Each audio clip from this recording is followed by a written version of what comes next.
আর্জেন্টিনার একজন একনিষ্ঠ ভক্ত হওয়ার পরেও আজকে আমি আর্জেন্টিনা এবং স্পেনের খেলায় আর্জেন্টিনাকে সমর্থন করছি না। কেন? আমি আজকে স্পেনকে সমর্থন করব, তার তিনটি কারণ। তিনটি কারণের প্রথমটি হচ্ছে ইসরায়েল এবং আর্জেন্টিনার যে সম্পর্ক। আজকে সকালে একটা ভিডিও বার্তা দিয়েছে ইসরায়েলের প্রধানমন্ত্রী বেনিয়ামিন নেতানিয়াহু, যেখানে নেতানিয়াহু আর্জেন্টিনাকে বিশ্বকাপ ফাইনালে জয়লাভ করার জন্য অগ্রিম অভিনন্দন জানিয়েছেন, শুভকামনা জানিয়েছেন।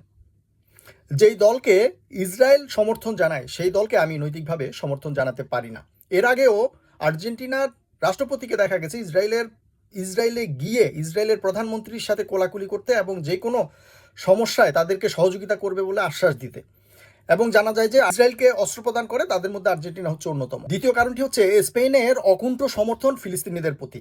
শুধুমাত্র স্পেনের জনগণ অথবা রাষ্ট্র ক্ষমতাই নয়, স্পেন দলের খেলোয়াড়েরাও কিন্তু এই ফিলিস্তিন কজটাকে সমর্থন করে। সেমিফাইনালে জেতার পরেও লামিন ইয়ামাল নিজেই ফিলিস্তিনের পতাকা উড়িয়েছেন তাদের টিম বাসের মধ্যে, এটা কিন্তু আমরা দেখতে পেয়েছি। স্পেনের প্রেসিডেন্ট থেকে শুরু করে সে দেশের জনগণ অকুণ্ঠ সমর্থন জানিয়ে গেছে ফিলিস্তিনের প্রতি। সংসদে দাঁড়িয়ে বহুবার স্পেনের প্রেসিডেন্ট এই সমর্থন ব্যক্ত করেছেন। এর আগে ইউর যে সম্মেলন হচ্ছিল, কোনো সম্মেলনে দেখা গেছে প্রত্যেকটি ইউরোপিয়ান কান্ট্রি ফিলিস্তিনের বিপক্ষে এবং ইসরায়েলের পক্ষে দাঁড়ালেও শুধুমাত্র স্পেন একমাত্র দেশ হিসেবেও অনেকবার ফিলিস্তিনের পক্ষে দাঁড়িয়েছে, ইসরায়েলের বিপক্ষে কথা বলেছে। এটা শুধুমাত্র রাষ্ট্রপতি করেছে তা নয়, প্রধানমন্ত্রী করেছে তা নয়, ওই দেশের জনগণ, আপামর জনগণ সবাই ফিলিস্তিনিদের পক্ষে দাঁড়িয়েছে। অন্যদিকে মেসি থেকে শুরু করে আর্জেন্টিনা দলের কোনো খেলোয়াড়কেই কিন্তু কখনোই দেখা যায়নি ফিলিস্তিনকে সমর্থন করতে। শুধু ফিলিস্তিনকে সমর্থন করতে হবে এরকম না, যে কোনো ভালো কজে, অন্যায়ের বিরুদ্ধে, সত্যের পক্ষে কখনো কথা বলতে আমরা আর্জেন্টিনা টিমকে দেখিনি, যেটা দেখেছি স্পেনের খেলোয়াড়দের মধ্যে। ঠিক এই কারণেই আর্জেন্টিনার বদলে ফাইনালে স্পেনের প্রতি আমার সমর্থন থাকবে। তৃতীয় আরেকটি কারণ রয়েছে, এটা অবশ্যই একটু গৌণ কারণ, তারপরে এই কারণটা আমি একটু উল্লেখ করি।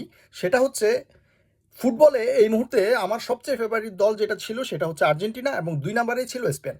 যেহেতু স্পেন এবং আর্জেন্টিনা দুই দলই ফাইনালে গেছে এবং ফাইনাল ম্যাচটি খেলবে, সেই ক্ষেত্রে স্পেন আমার সেকেন্ড সমর্থিত দল হিসেবে এই বিশ্বকাপ জিতুক, সেটা আমি চাই। এজন্য আর্জেন্টিনাকে সমর্থন না করে এই বিশ্বকাপ ফাইনালে আমি স্পেনকে সমর্থন করব। শুধু এই বিশ্বকাপেই নয়, এরপরে মেসি যদি অবসরের ঘোষণা দেয়, তারপর থেকে আর্জেন্টিনা টিমকে আর কখনোই সমর্থন করব না। বাংলাদেশ থেকে 16,000 কিলোমিটার দূরের একটা দল, তাদের সাথে আমাদের ধর্মীয় বন্ডিং তো নেই, আন্তর্জাতিক ক্ষেত্রে সেভাবে ব্যবসা বাণিজ্য অর্থনীতি কোনো ক্ষেত্রেই বড় ধরনের কোনো সম্পর্ক নেই। তো এই দলটিকে আমাদেরকে কোনো কারণে সমর্থন করতে হবে, এই ব্যাপারটা কিন্তু আমি খুঁজে পাই না। যেহেতু বিশ্বের সেরা খেলোয়াড় এই মুহূর্তে মেসিকে পছন্দ করি। মেসি যখন বার্সেলোনায় খেলতো, বার্সেলোনা এবং রিয়াল মাদ্রিদের মধ্যে খেলাগুলো রাত জেগে আমরা দেখতাম, বন্ধুরা তর্ক বিতর্ক করতাম, সেই জন্য আর্জেন্টিনাকেও সমর্থন করতাম। কিন্তু যদি মেসি অবসরে চলে যায়, এরপরে আর্জেন্টিনা টিমকে সমর্থন করার মতো আর কোনো কারণ কিন্তু আমি দেখতে পাচ্ছি না। স্পেনকে সমর্থন না করে আর্জেন্টিনাকে সমর্থন করার কোনো যদি লজিক থাকে, কোনো যৌক্তিক কারণ থাকে, সেটা আমাকে কমেন্টে জানাতে পারেন।